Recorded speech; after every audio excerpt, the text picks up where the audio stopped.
the High Court Chamber of International Crimes and Cross-Border Crimes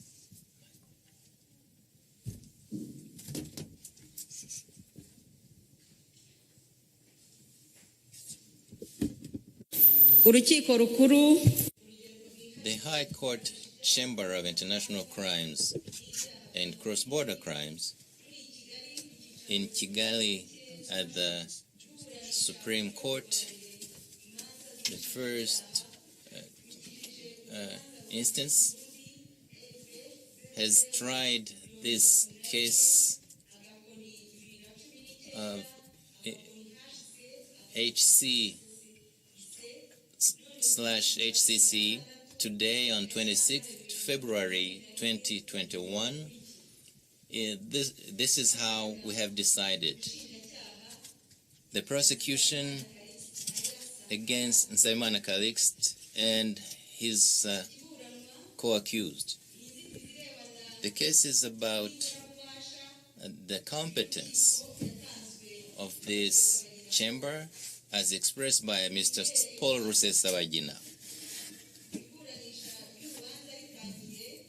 When the trial started, Paul Rusesabagina expressed his concerns that this Chamber of International Crimes and Cross-Border Crimes was incompetent in his case because the prosecution had abdicated its competence and given its competence to Belgian jurisdictions so he could be tried in that country, because that very prosecution didn't think he could be tried in Rwanda because he was a Belgian citizen, because they lacked jurisdiction.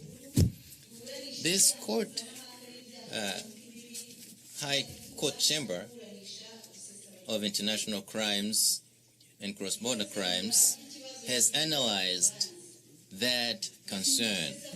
Paul Rusesabagina and his attorney, Mr. Gatera Gashabana, said that based on Article 84 of the Law 22/2018 of 29th April 2018 about trials of social cases and commercial cases and labor cases, stipulating what the accused needs to express as concerns when it comes to jurisdiction. They don't want to be tried in this court because they think this court lacks jurisdiction.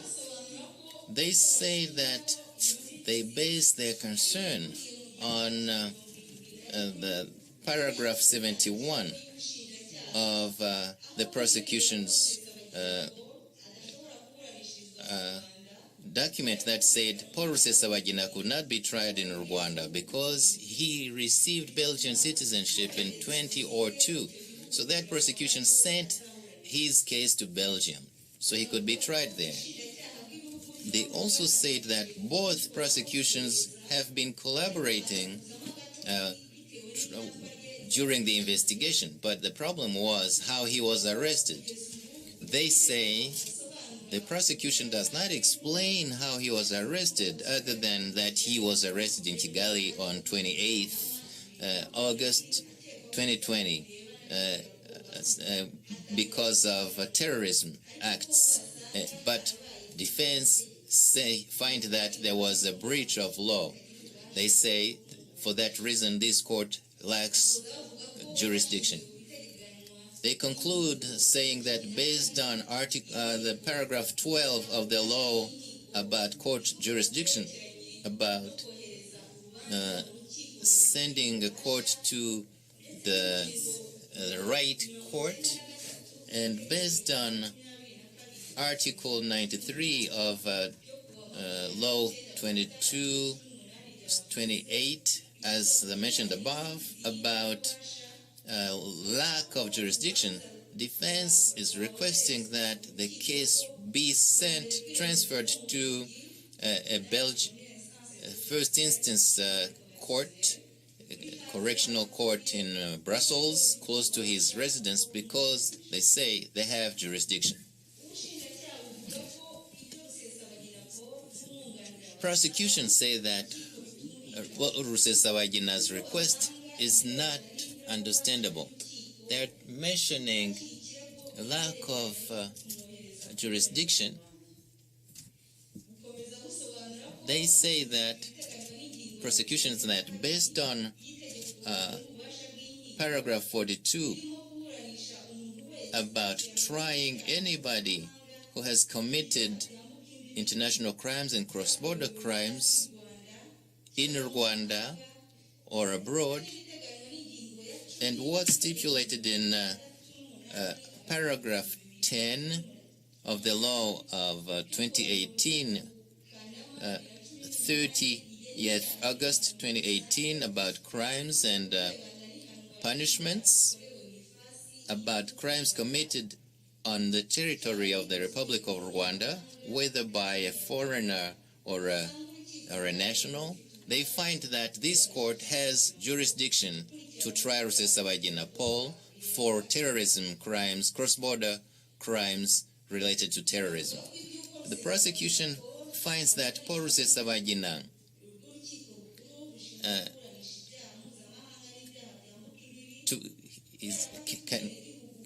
the fact that he has Belgian citizenship does not apply here. It's irrelevant because he did not prove that he has rejected his Rwandan citizenship. So he is Rwandan. He himself agreed that he was Rwandan when he he appealed to the East African Court. He said that though he's a citizenship, he can be tried by other courts related to Rwanda, crimes committed in Rwanda. If they say that the prosecution said he could not be tried in Rwandan courts based on paragraph 71, that was not true, because that section says this. In 2010, a case was open for Rusesabagina, who was accused of creating a paramilitary organization. He was head of the FDLR fighters. Prosecution says that, as we see in that section 71, given that Paul Rusesabagina, who resided in Belgium as a citizen, could not be sent to Rwanda to be tried, Rwanda's prosecution opted to send the case to Belgian's prosecution so they could try him. And in 2018, after terrorism attacks by MRCD FLN who attacked Rwanda, the prosecution started another case for many people involved in terrorism acts, which case was brought before this very court, which was never sent to Belgian prosecution. That's why the prosecution wants Paul Rusesabagina to be... They collaborated with Belgian courts, and there was a search in his house, and they also sent some evidence to those cases in Belgium. But this very court is not trying that same case. The prosecution, the defense also said that there was a problem within the collaboration between Rwanda and Belgian courts, and that's not true. Both prosecutions continued to collaborate to exchange information, and the Rwandan prosecution asked the Belgian counterparts to stop prosecuting him on the 2012 dossier.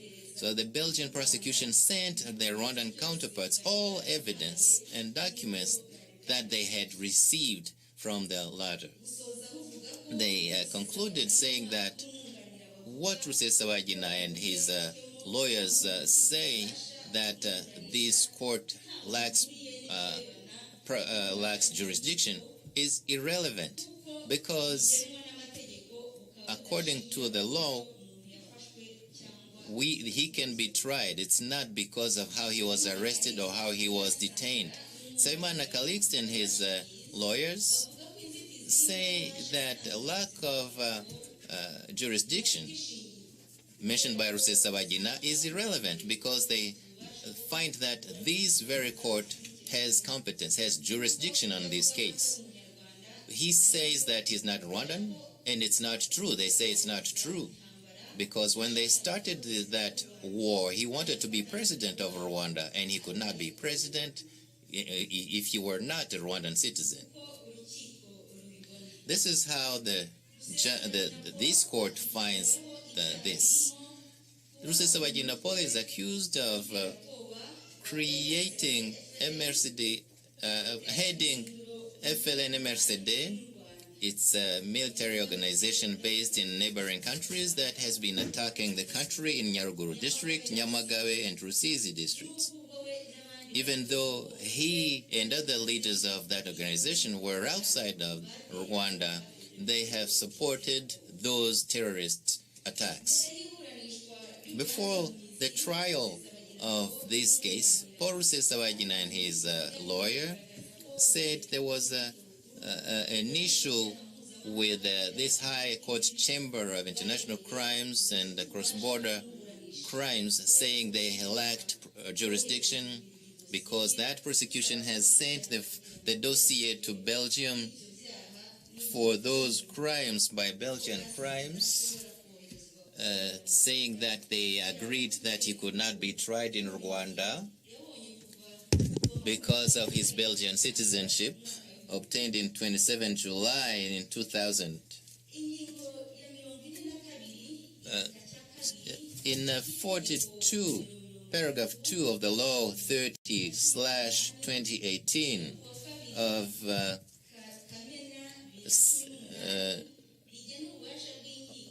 June 2018, it stipulates that this High Court Chamber has jurisdiction to try, in the first instance, anybody, both nationals and foreigners, organizations and associations, non-governmental associations, accused of having committed crimes on Rwandan territory, crimes of international nature or cross-border crimes. When we analyze the content of that article, the court finds that this chamber has jurisdiction to try anybody, either Rwandan or foreigner, accused of international crimes and cross-border crimes, including terrorism, wherever he commits those crimes, whether in Rwanda or in another country. This chamber finds that Paul Rusesabagina is accused of terrorism acts in different countries.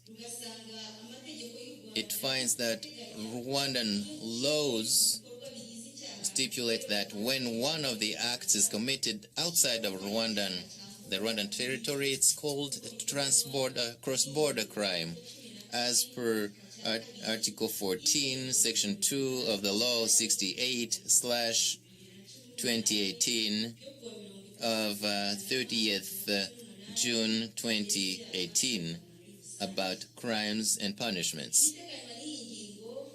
And what's in this article is similar to what's mentioned in Article 3, Section 2 of the United Nations Convention about international crimes, signed in New York on 15th November 2000, and confirmed by the Presidential Decree number 158/01 of 31st December 2002.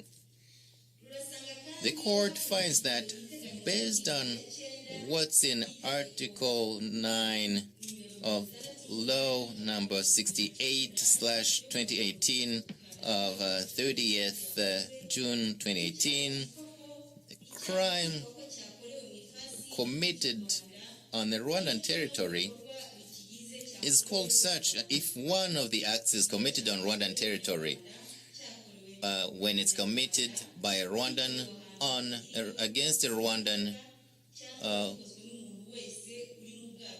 or if it's committed by somebody aboard a boat, a Rwandan boat, even if the boat is in international waters, even if it's on an airplane that is in international space. The court finds that Article 10, Section 1 says that any crime committed on the Rwandan territory, committed by a Rwandan or a foreigner, is punished by the Rwandan law. And this is the case in other countries like Belgium, as explained by legal experts Libos Lee and Daniel van der Leyen, who say that the principle of a crime committed on Belgian territory is punished regardless of the nature of the crime, the citizenship of who committed the crime, or the victim. The court finds that this chamber on international crimes and cross-border crimes has jurisdiction to try Rusesabagina Paul, regardless of his citizenship, whether Rwandan or Belgian, because some of the acts constituting the crimes he's accused of, including being a member of MRCD FLN based in Rwanda's neighboring countries, and supporting terrorism or terrorist acts against Rwanda. The court finds that Paul Rusesabagina and his lawyer, who say that this chamber has no jurisdiction, because they say that because the prosecution, they say that they sent the dossier to Belgian courts. That is irrelevant, because it was, as it was explained, this chamber has jurisdiction based on what's in Article number 42 about court jurisdictions. So there's no reason why this court should be sent to Belgian courts, because the jurisdiction is about Rwandan courts alone. Moreover, because in 2012, Rwandan prosecution requested Belgian prosecution to try Paul Rusesabagina, that does not stop this chamber from using its power, according to the law, to try him for cross-border crimes he's accused of, because prosecution does not determine courts' jurisdiction, whether those courts in the territory where crimes were committed, because that jurisdiction in criminal courts is clear. At this level, we will not be talking about how Paul Rusesabagina was arrested and detained. So this chamber doesn't find necessary to continuing to discuss how he was arrested and detained. So that concern about those concerns expressed by Paul Rusesabagina are irrelevant. This High Court Chamber on International Crimes and Cross-Border Crimes have the competence, they have jurisdiction on this case. This means that the trial is going to continue. So that's what the court finds, and it's decided as such today on this day of February 2021. That is the decision by the chamber. As we said last time, we said that if we have jurisdiction, the trial will continue. I'm told that some of the attorneys are not here yet, and I think they're here now, so the registrar will note that all the parties are present, the accused are present, and their defense teams. The prosecution is here represented by prosecutors who were here last time, and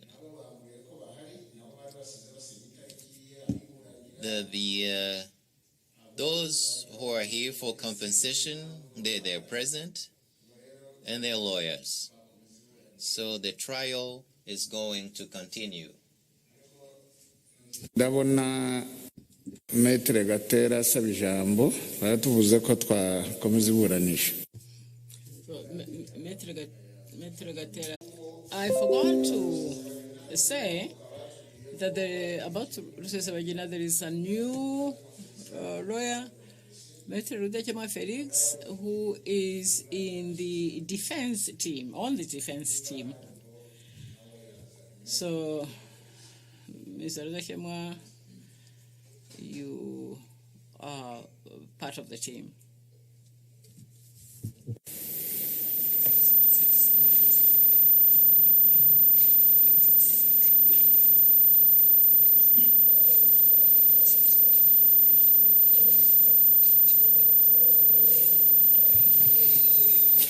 Umwandisi yabava iruhande kugira ngo naba baretse nimba ari icyo muvugana muvugane nta.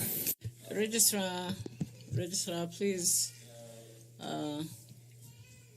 take your seat so that there are no more interruptions.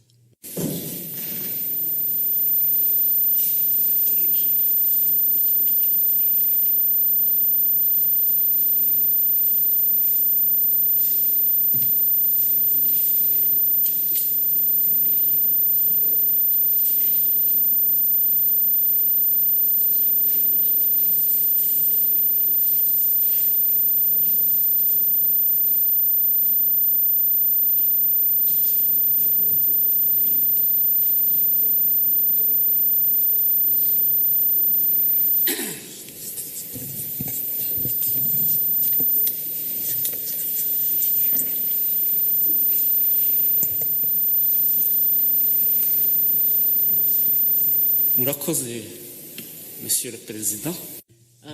Thank you, sir. Mr. President.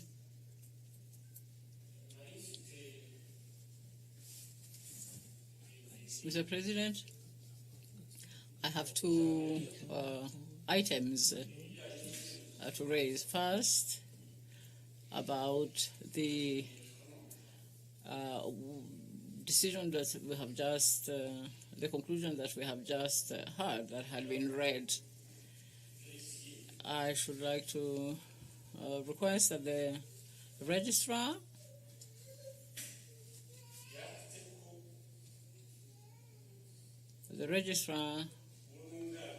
takes note of the fact that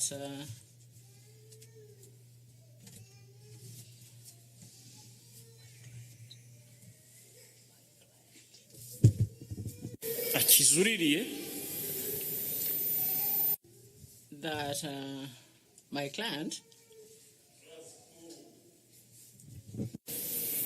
ubujurire butanzwe kuri bene iyo nzitizi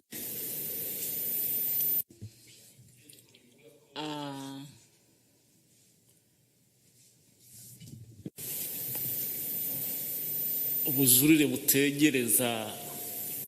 So as I was saying, my client is appealing as regards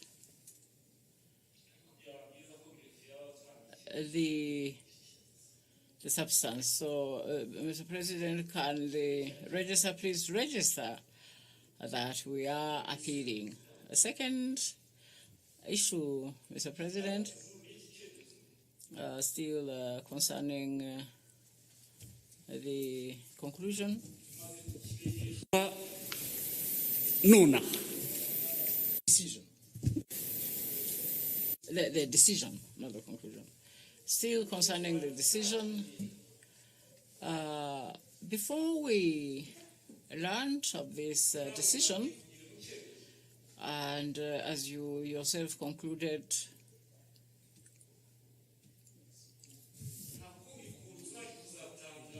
we had no other objections to raise, or rather, we had no other opportunity of raising objections, because for us, we were still waiting for the decisions. We were waiting for the decisions so that we can raise our voice. So, Mr. President, honorable judges, we have other objections that we shall submit this afternoon. Sorry, I lapsed into French. So this afternoon we'll submit these objections, or as soon as this session ends, sir, we shall commence the writing of the presentation of these objections as soon as possible. So, as regards based on the principle of contradictory arguments, we think we should be heard and a reply given to us, so that we are then in a position, whenever you respond, so that we're in a position to present or to defend our objections, including the written decisions with all the conclusions that are required. Now, some people may think that we're just delaying. We're just delaying the case. Sir, you have the right to, no, Mr. Chairman, I was just saying, just explaining my objection. But it is clear that it's not our position. No, there's no such position. Your arguments, you have a right to present them. We had made it clear at the beginning of this process. Yes, thank you, Mr. President. No, I was saying, I was replying to what you were about to say, that maybe some people were suspecting you of delaying, playing delaying tactics. And I was just saying that this is not the position of this court. There may be others who may have thought so, but the position of this court is that you have a right to make your objections. Thank you, Mr. President. Well, therefore, we wish to request to be allowed to present our objections.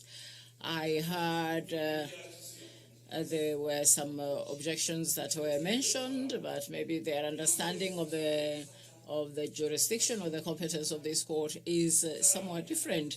But we could not explain, or rather present or finalize objections because we wanted to hear the reading that was just made, Mr. President.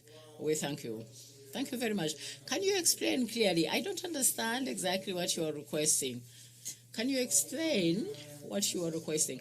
Do you want that this afternoon you're given time to prepare maybe your arguments? What are you asking exactly?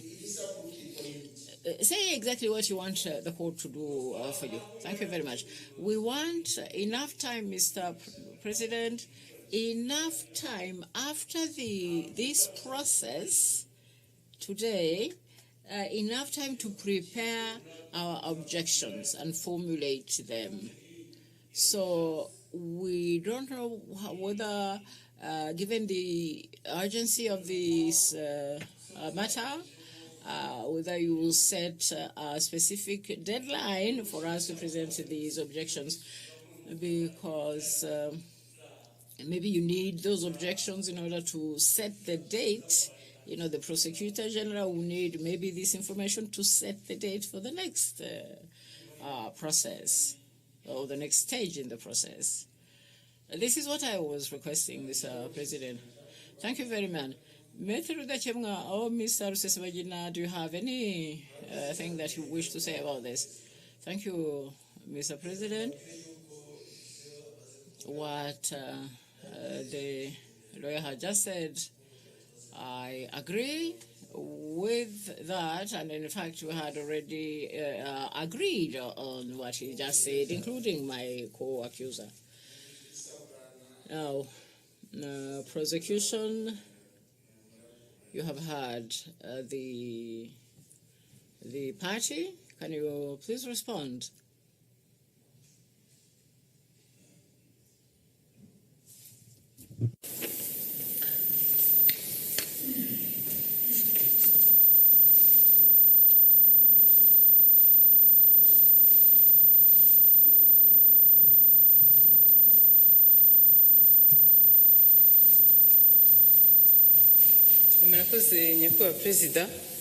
Thank you, Mr. President. Thank you, lawyers, judges, and lawyers. Having heard this issue that has just been raised about objections and what had just been said about the decision that was read, we've had Mr. Rusesabagina, his co-accused, and their legal team, and this is our position.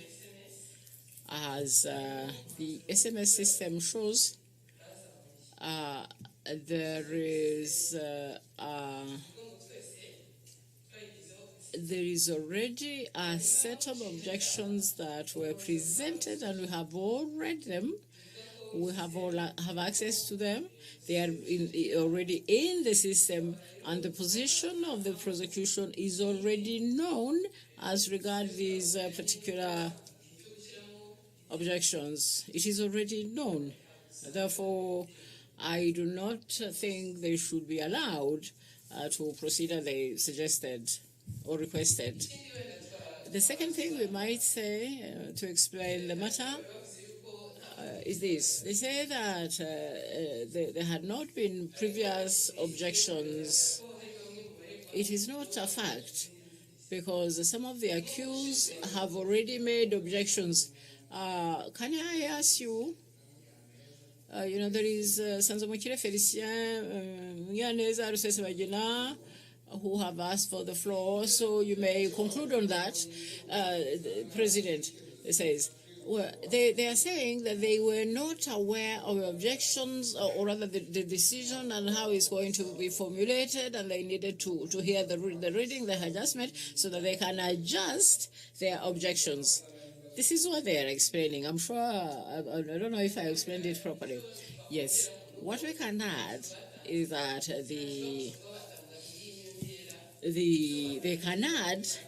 they can add to the objections that they have already written or presented. They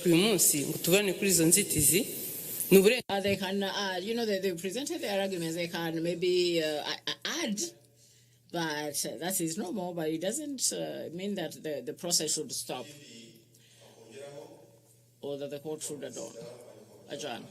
Mr. President, what I like to add to that is that I would like it to be put on record that we have various accused here. Rusesabagina is one of them, and at any point, objections may always be raised. That is a right. But as my colleague has just said, as regards the decisions, we should know or note that Rusesabagina is not the only accused who has raised objections. Sanzubukire, Nizeyimana have also raised objections, and they are already in the system. They were taken up. Another point, there has been we have already noted that there are 3 objections that have already been made. They had been presented and decided. So you can always make a note to the plaidoirie. Inzitizi zamaze kugaragazwa zirimo and you can make not the plaidoirie that is a final argument. Like a final argument, but the objections are already in the systems. As regards the way he was, the manner in which he was arrested, the prevention of rights that he has claimed, all these issues were raised, and they have been answered. Various objections from the part of him and Kwakis were raised. They were answered and they were taken up. If there are any additional ones, of course they have a right to continue presenting the objections, but the ones that they mentioned have already been dealt with and the court shall continue. Thank you very much. Mr. Gatera, what is your reaction to that? Because it has been said that the court cannot be adjourned because the objections that you have already that you mentioned have already been presented and they have already been reacted to. Thank you. Thank you. hari imyanzuro yari yaratanzwe koko, Monsieur le Président. Thank you, Mr. President. It is true that a number of objections were raised previously, but from our side, we had not taken them as or presented them as part of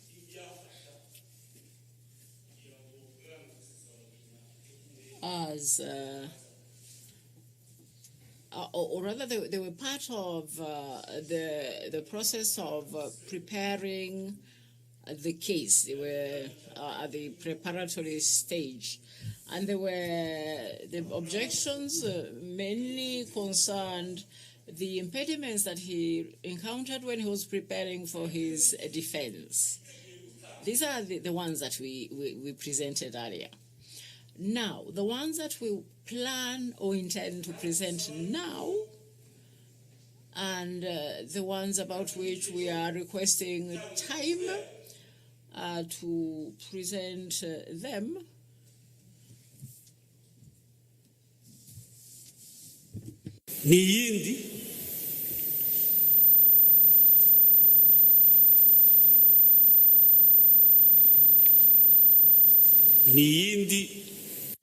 So, what we want to present now is or further arguments. Well, I think maybe this issue of written arguments has yet to be settled because a number of other issues are raised within the pre-trial or the past process, let's say, because there were a number of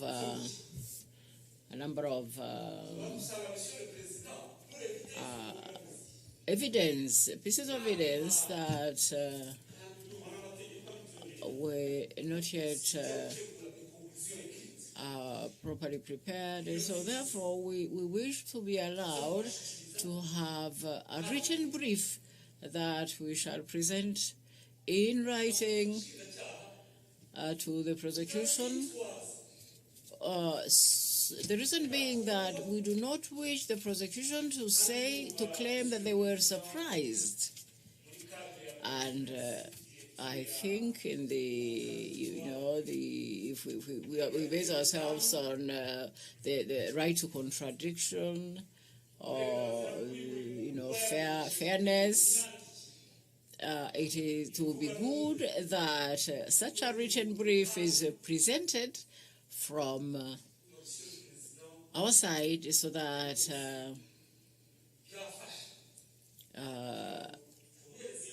so that everything is done properly, so that we present this brief, and then we will, then you will decide. Well, says the President, Mr. Gatera, there is something we don't understand. Can you help us, please? You presented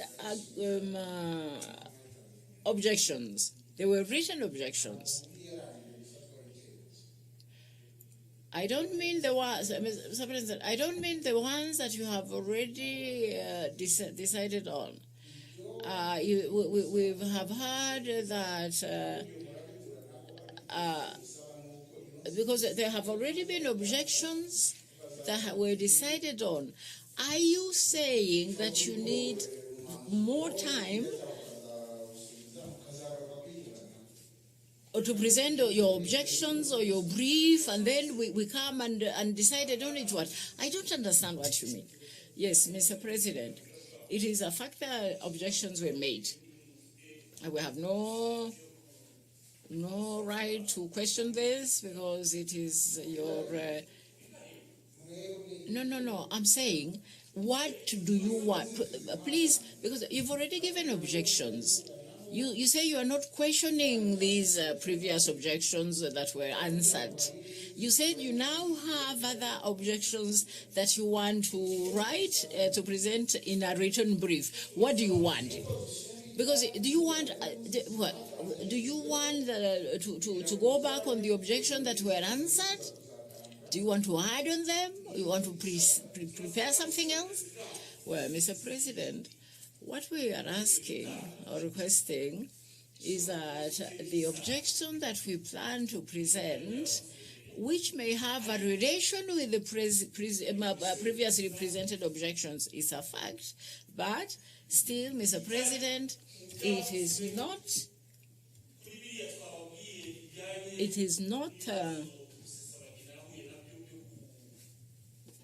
exactly what you have already ruled on, because you see the way that Rusesabagina say he may have been impeded in his preparation for his defense. This is why we want to write a brief and send it to the court. Very well, says the President. Now, let me ask you a question so that everything is clear. From your side, do you think that the objections, if you don't give those objections, the previous ones that you were given wouldn't suffice? Even if they are related, that's like a second question. Even if they are related, do you think it's something that if you don't put it forward, it will impede the process? Or do you think if these objections that you intend to raise, can they not come at a later date during your defense? Well, Mr. President, what is basic and fundamental is that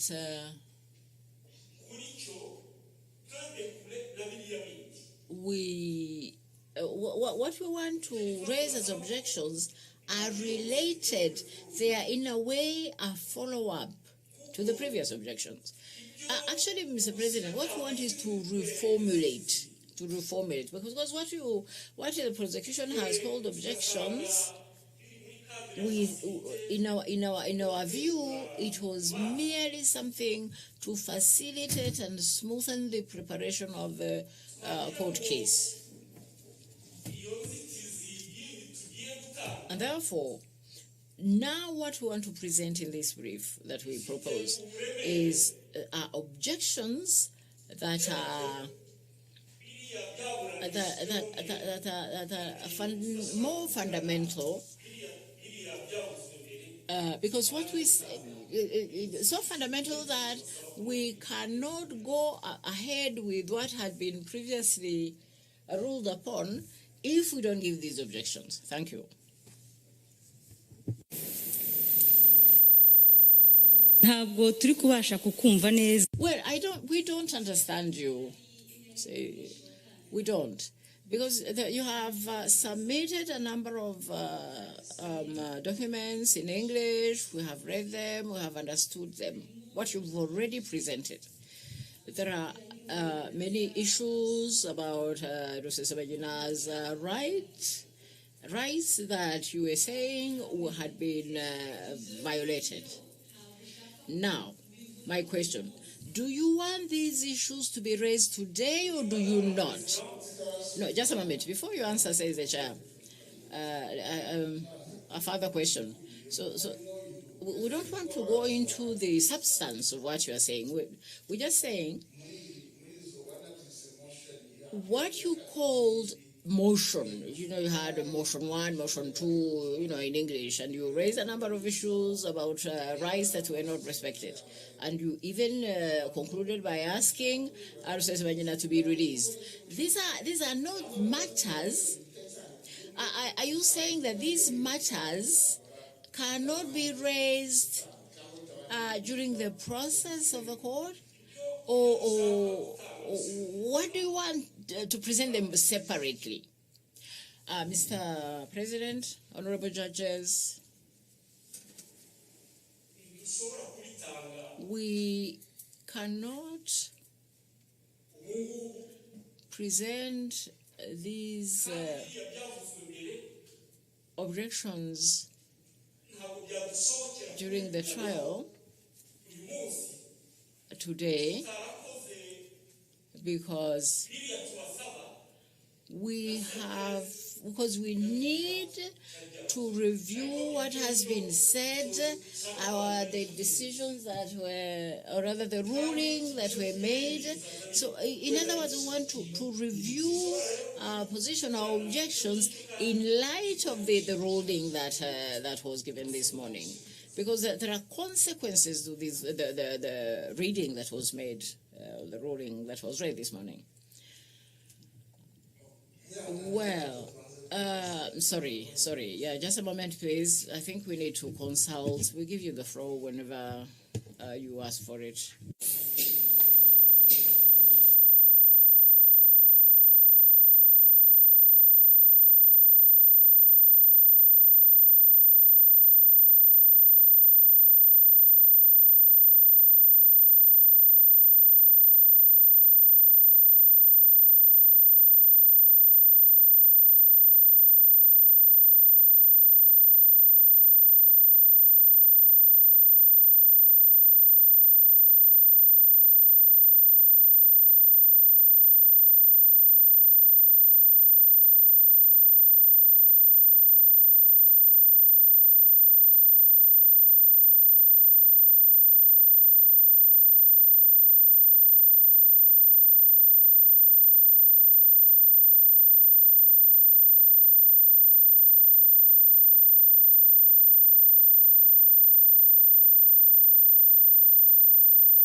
iburanisha ryarisubukuwe ushinjacyaha twabonaga ari ibyo mushaka.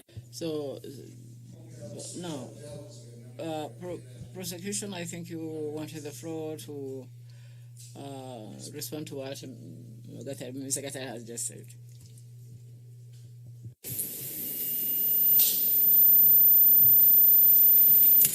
Murakoze, Monsieur le Président.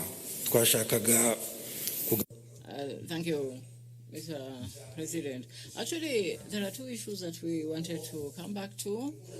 First, when we adjourned last time, the court recalled that all those who want to present objection should do so.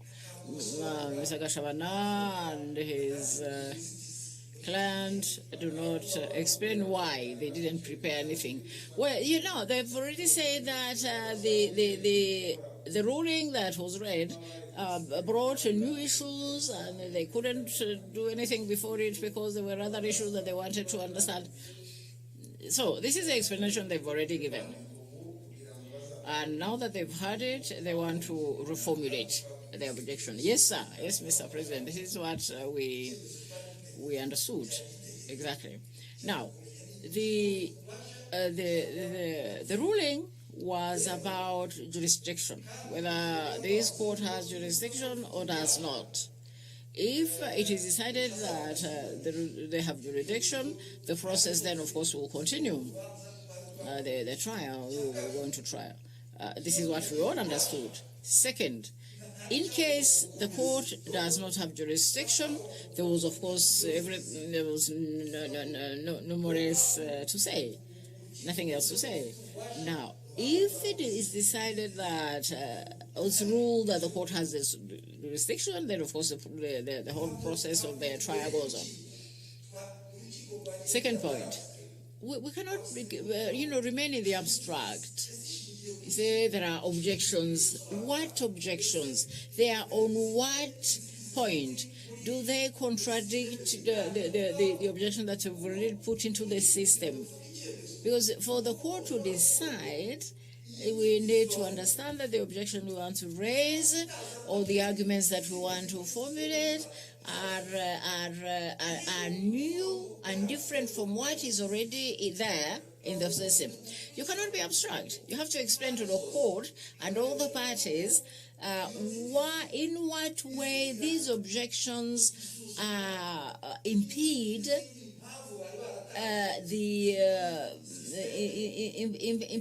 impedes the examination of the issues that you've already raised and are already in the system. You understand? So, for us as a prosecution, we don't see the relationship between these objections that you're talking about and the ones that you have already put through the system. So please, RUSESABAGINA and his defense team, please, can you explain so that we understand clearly in what way the objections we want to raise do impede or do not allow the examination of those that you have already presented in the system. Second, you are the ones who set the tone, as it were. You asked the questions or you raised objections. And then you said that there was an issue of jurisdiction. But you had already described the whole process, which we could not examine a set of a whole slew of objections. We could not be resolved before the jurisdiction has decided. You understand? So you cannot just now come and say, oh no, there are other things, objections, abstract. What are those objections to see how they fit in and how they impede the examinations of what you've already put in the system? You understand? So, Mr. President, I think this is the issue. We have objections already in the system. We have issues that have raised already in the system. Is it that the objection they want to raise now, or the arguments they want to raise to present now, if they are not raised, would impede the process of reviewing what is already in the system? Well, this question was asked. I say that previously there are a number of issues that were cropped up, and then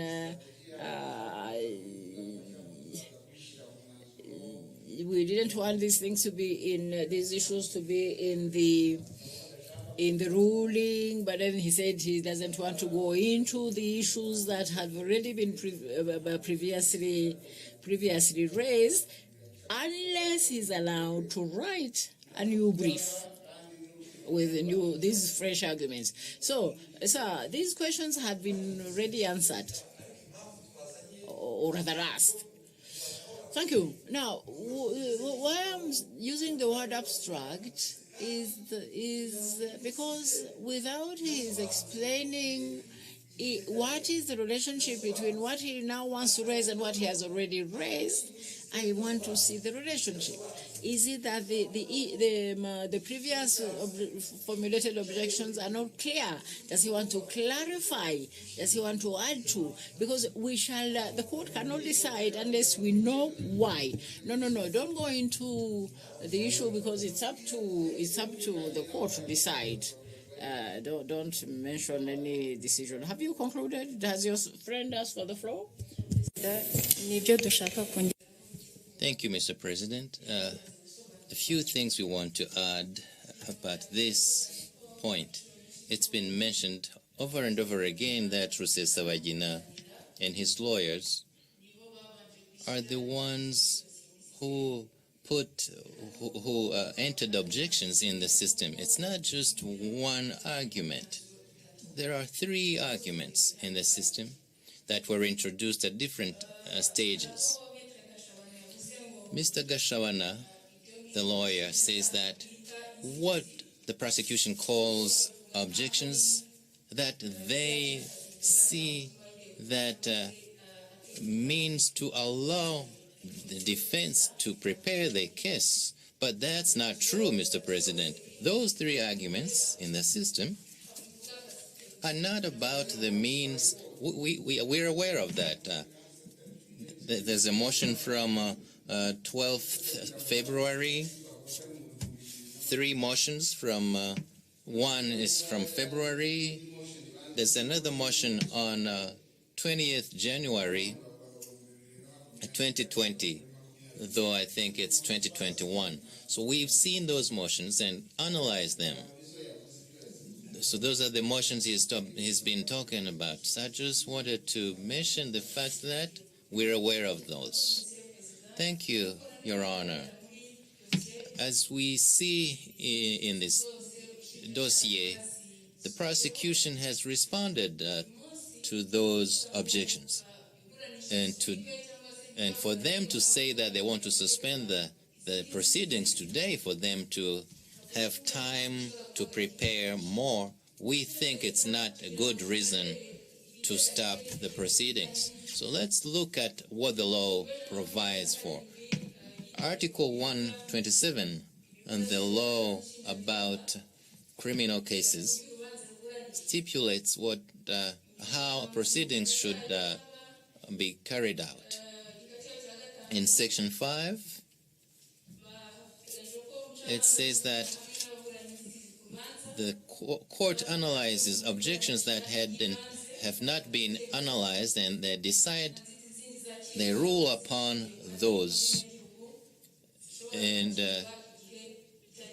except others that can be introduced at any step of the process. Mr. President, we don't think the accused have the right to be accused and then the next day they come to court and refuse for the proceedings to be conducted just to go and bring in more objections. This criminal procedure is taking place is the second time we meet here. We were here on the 16th, and those objections had been introduced already. So it's not understandable that after all this time, is there a law? They've never mentioned any law anyway that supports the saying that they need more time to go back and bring more objections.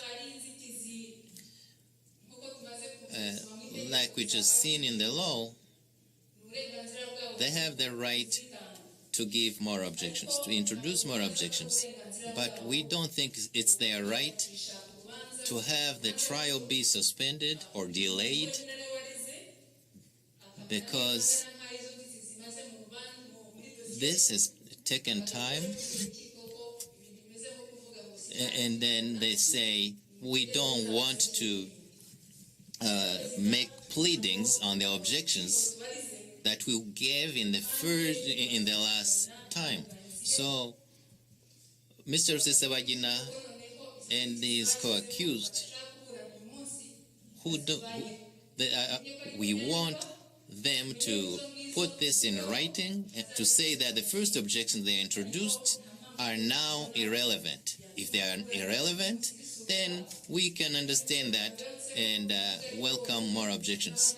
But it's not just him. There are other people who have introduced objections. But their right should not be overwritten by Mr. Rusesabagina's rights. Well, he said he's speaking for himself. He said he was not speaking for others. He said this clearly. Thank you. Me Gatera, you want to take the floor? You hear what the prosecution is saying. Is there a relation between the first objections and what you say today? That there's no law supporting what you're saying, that you're saying all you say in a very abstract manner. What do you say about that? Your Honor, what we are saying, I want to explain that what the prosecution says, they have no right to stop us. To stop us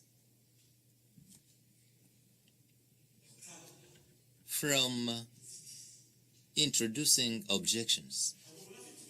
They have no right. They have no right to stop us from filing a motion. They have no right to make us prove the relationship between today's motion and the last motions. We've explained that the previous motions are related to objections, but those are not objections. Until now, until we give you our own arguments, the motion, the very motion we will be giving, is that very motion we want to go back and prepare clearly, and then we file it in a written form. We don't even need 1 week. Give us that possibility to go back and prepare that motion.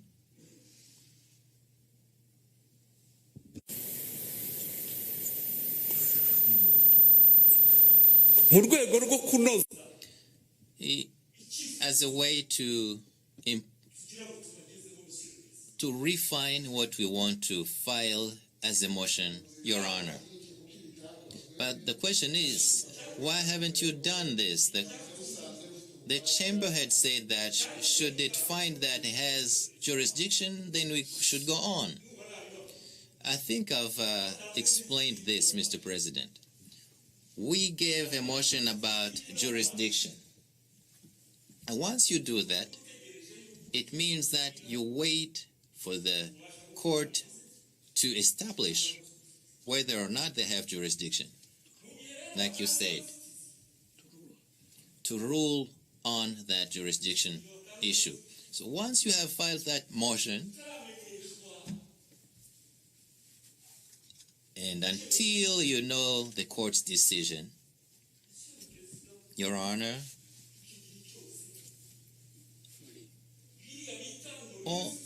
what you call objections, we had explained those when we requested the court to give Mr. Rusesabagina all the facilities. So we wrote a letter explaining those. So what you wrote before were not motions? Is that how you see it? No, it was in form of objections.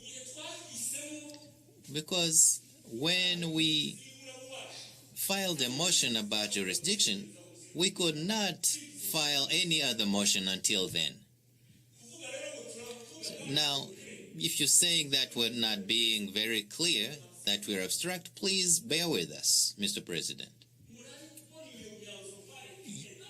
we will give you those arguments as soon as we can. And then the parties will understand that this was important. So the prosecution says, what's the law that supports your request now? So why would the court agree to that request? Are you saying that you just the file before as a motion is irrelevant now? Your Honor, if you look at Article 29 of the Constitution,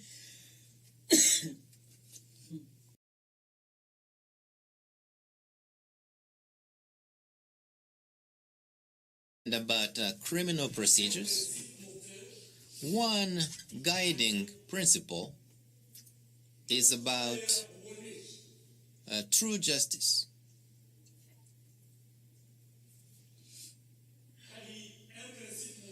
There's a guiding principle about contradictory principles and about defense rights. Those are general principles. What do they have to do with what we're saying here? So if the prosecution finds that for them it's important to request that a person be tried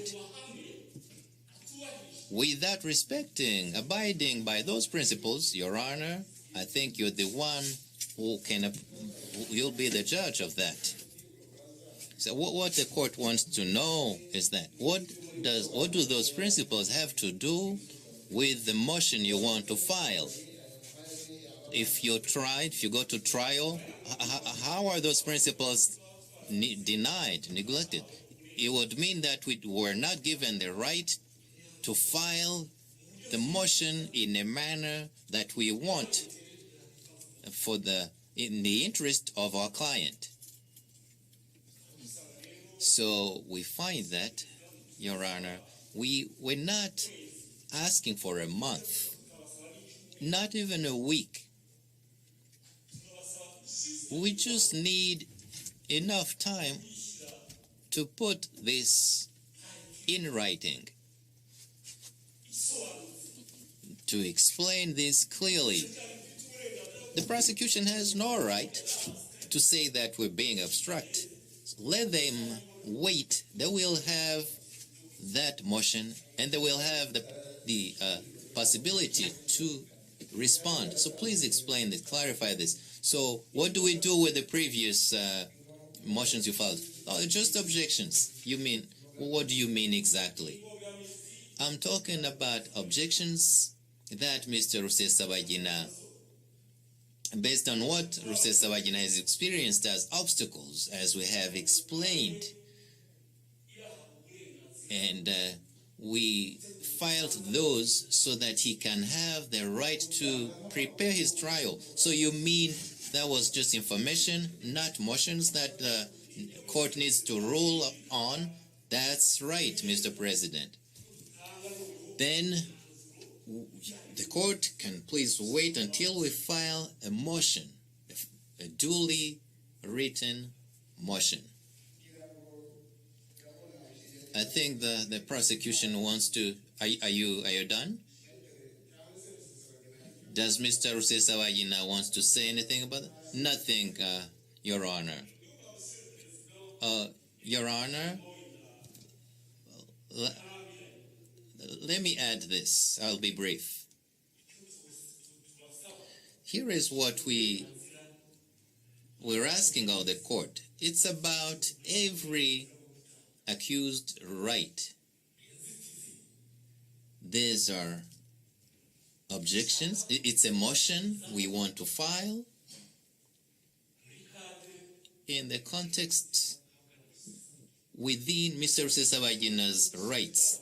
And I don't see how the prosecution can stop us from enjoying that right which is provided by the laws and the Constitution, all international laws, about defense laws, about it's our right within the exercising that we need to exercise.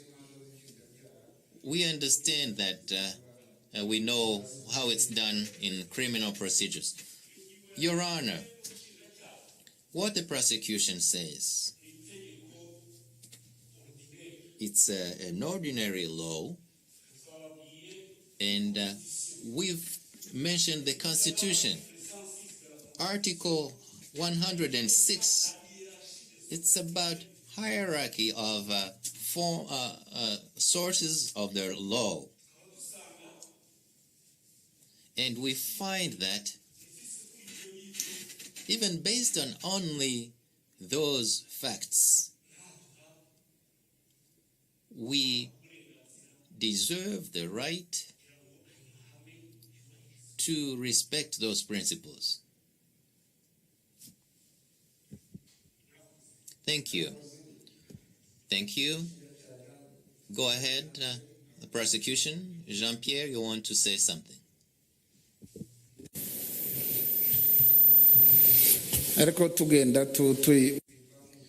But we need to move a little faster. You've heard the defense. We understand. We understood that, Your Honor, and as it was mentioned time and again, we need an explicit declaration from defense, from Rusesabagina's defense. On different dates, they've filed 3 motions about different issues that needed to be addressed by the court, including that his identity needs to be corrected. Second, it was about his different rights.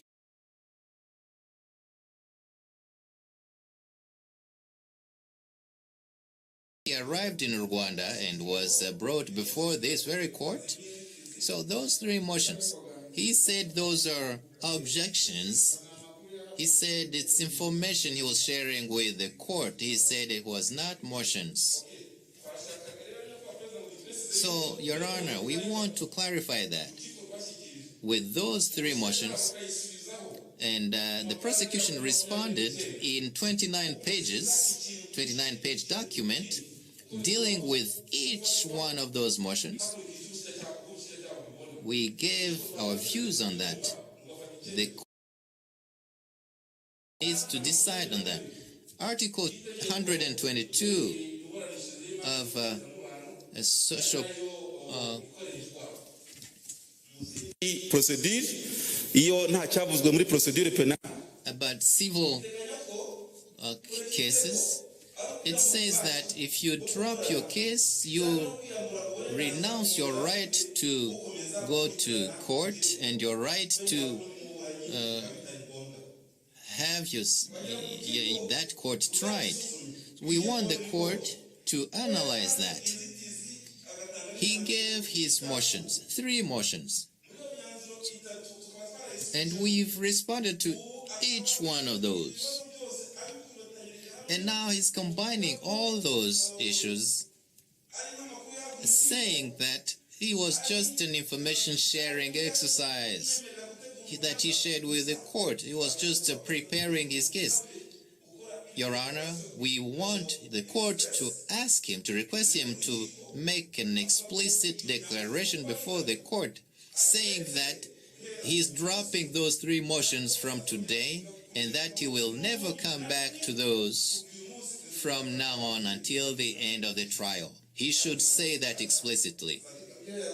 So, well, we've heard what he said he told the court. He said it was information, it was just obstacles.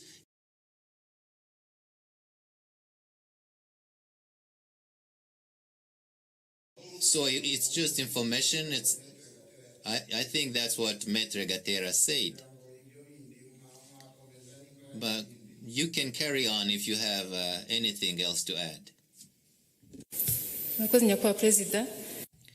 Thank you, Your Honor. We want to come back to 2 points.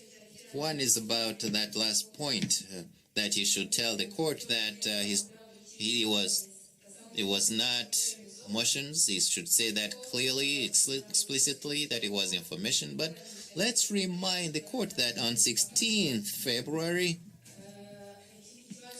another issue was raised but was never analyzed because of another objection about jurisdiction and identity of the accused, where he told the court that he wants the court to correct his identity, that he wanted the court to acknowledge that he is a Belgian citizen, not Rwandan citizen.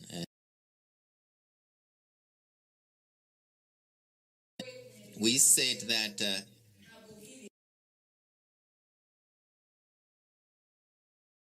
he of the motions that he now calls information, so we want that aspect fully clarified, and the court needs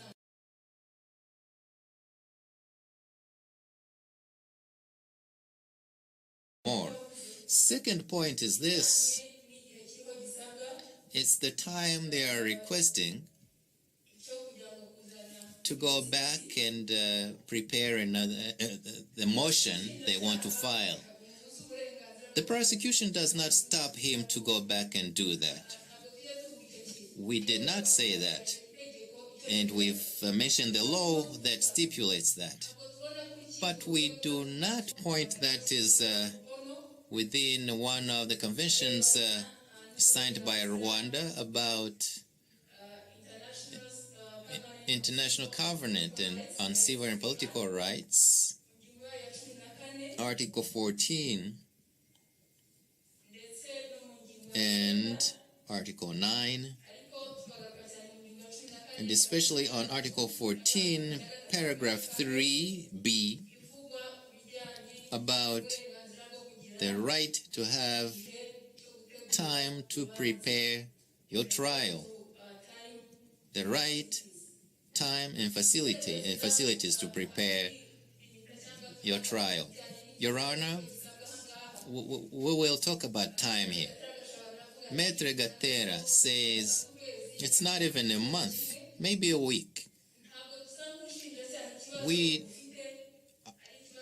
What we have an issue with is not days, week, or month, or 3 days, but we are before the court right now.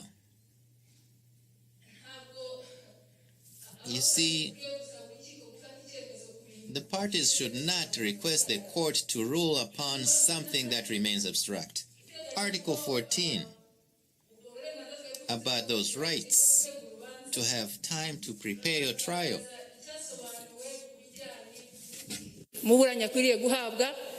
Yeah, to prepare one's Your Honor, and based on what was mentioned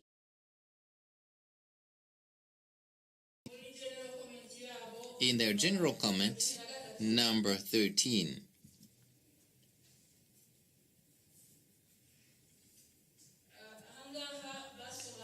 They've explained what time means.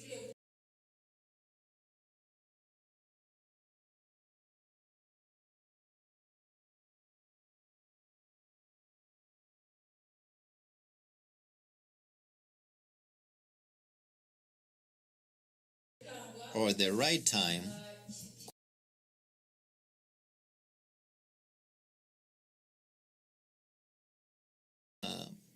given the requests by the one of the parties.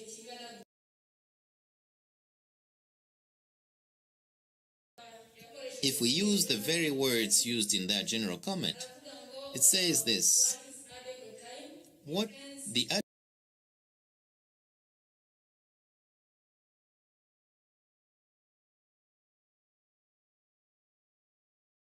within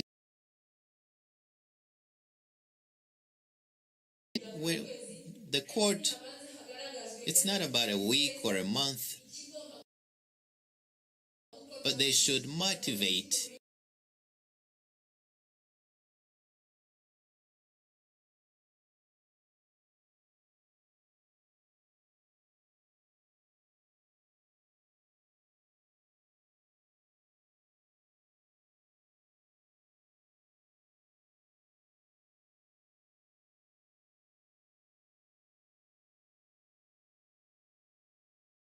the court cannot give on due.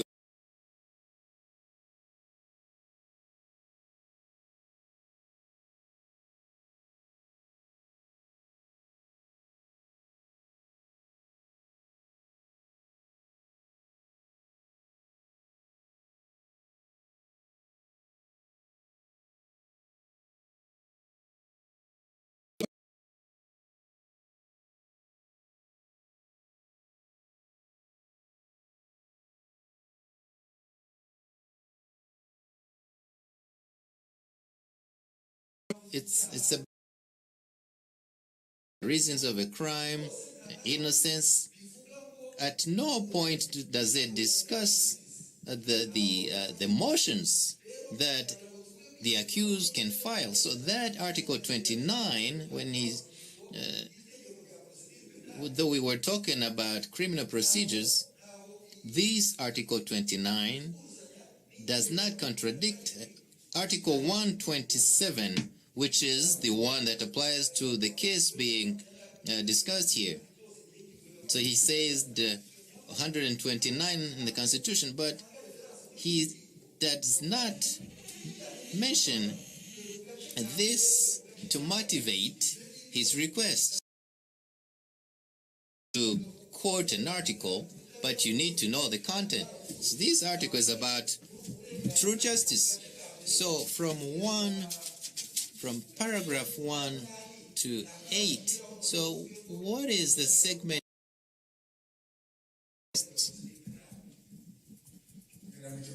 I think so. The court has asked him that very question, and you've heard his answer. Me Gatera, do you want to take the floor, or is it very clear to you?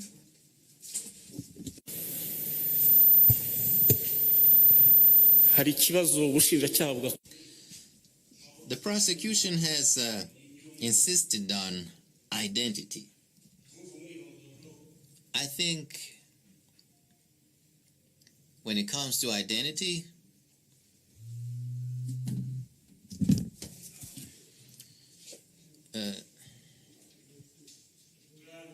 the one who gave their identity is Mr. Paul Rusesabagina, and it was about citizenship. The court asked him,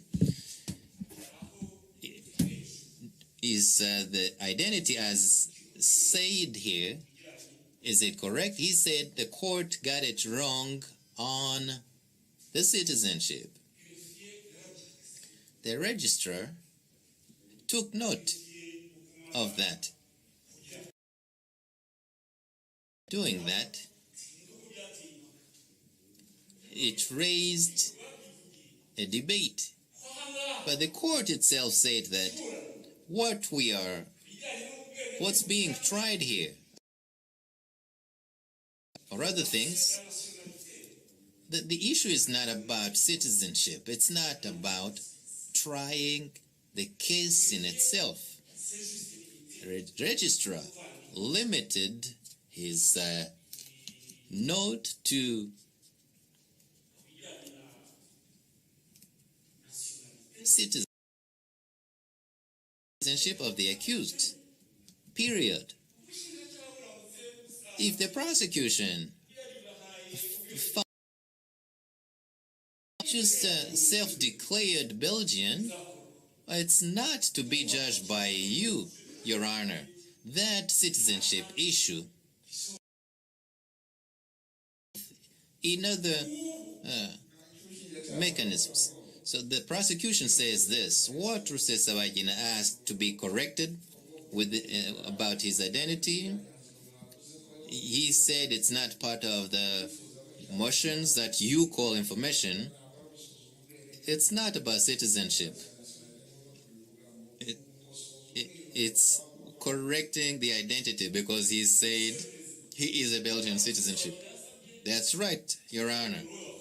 Mr. Rusesabagina wanted his identity to be corrected, which was done. And if the prosecution has a say on that now, I think there should be another mechanism that should handle that. And it should not be before this court that you're presiding, Your Honor. And you've said that. That's how you said it too. If he says he is a Belgian citizenship and the prosecution sees otherwise and live during a court proceeding, then that raises a debate. Now, are we going to deal with that debate before you when we know the case that was brought before you? I think, Mr. President, that would not be right. So we find that if the prosecution has an issue with that identity about citizenship, and if our client states his citizenship, then that debate should be handled in another setting, not before you.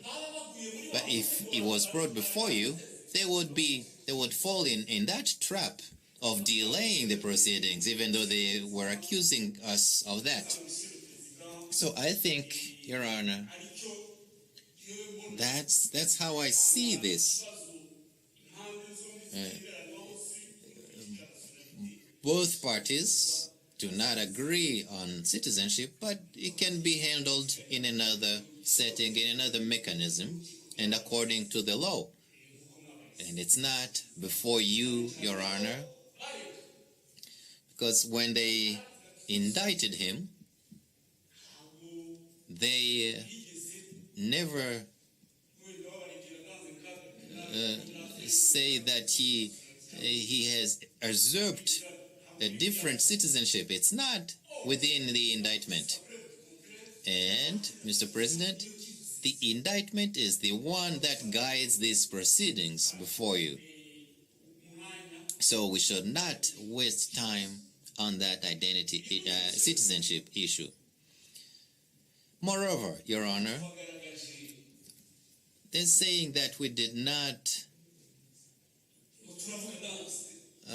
that we're speaking in abstract terms. Your Honor, we told you that we have objections.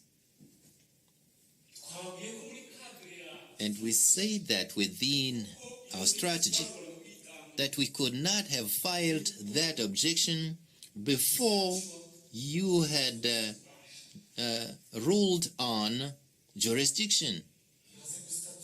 You've just ruled on it, and now we're saying that we have objections. All we need is enough time to consult with the client. And this requires enough time to prepare our motion in writing. And we're not doing this just to play games with the prosecution. We're doing this to make sure that our client and the prosecution, that all parties come back before you with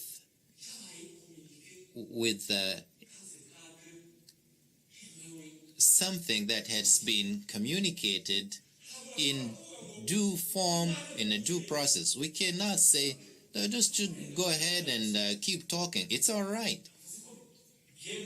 You agree with us that it's all right, as per the Constitution in Article 29. Even though they've mentioned a few points, the most important thing that guides me is the right to true justice.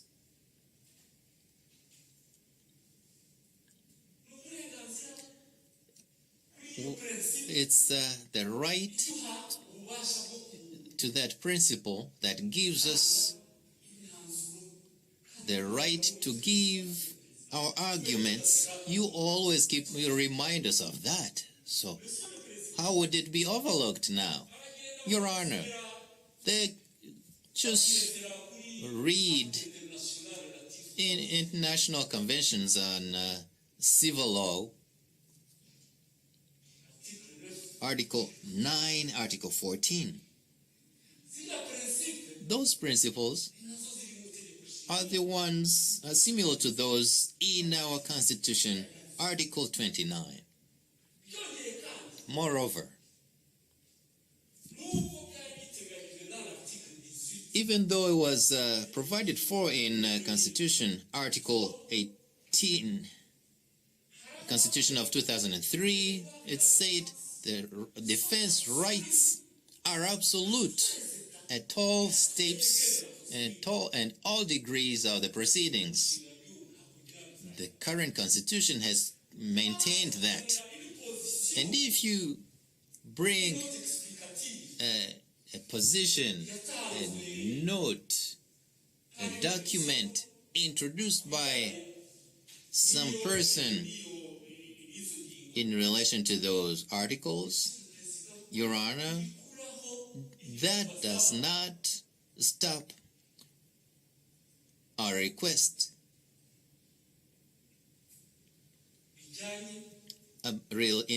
related to that true justice, Your Honor. Therefore, Mr. President, I think what the prosecution says, and by the way, let me remind you that the prosecution started just like us. What they request, I mean, if they said we need time to prepare our arguments, it's their right. I don't see how that would be denied. So they should not deny me the right.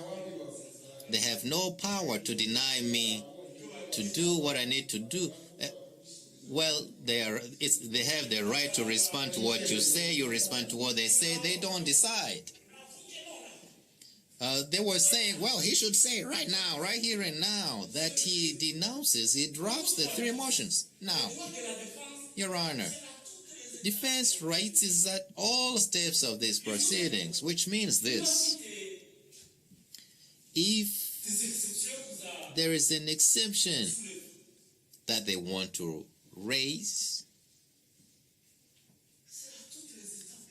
if we do have something to raise, it's at all steps.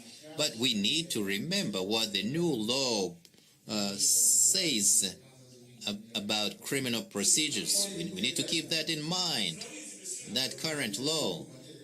It's not like back in the day. We know that, Your Honor, but the law says we can do that at any step of the proceedings. So that's what we're requesting. We're not requesting for a long time. We're not aiming to delay the proceedings. What we want is to exercise our right. I think we have heard something new, that you also need time to consult with your client. This is something you hadn't mentioned. And I think that's fundamental, Your Honor, because for me to file that motion in writing, we will have consulted, we will have discussed, and he will have given his blessing to the document. Thank you, Your Honor. Thank you. That point is understood. Now,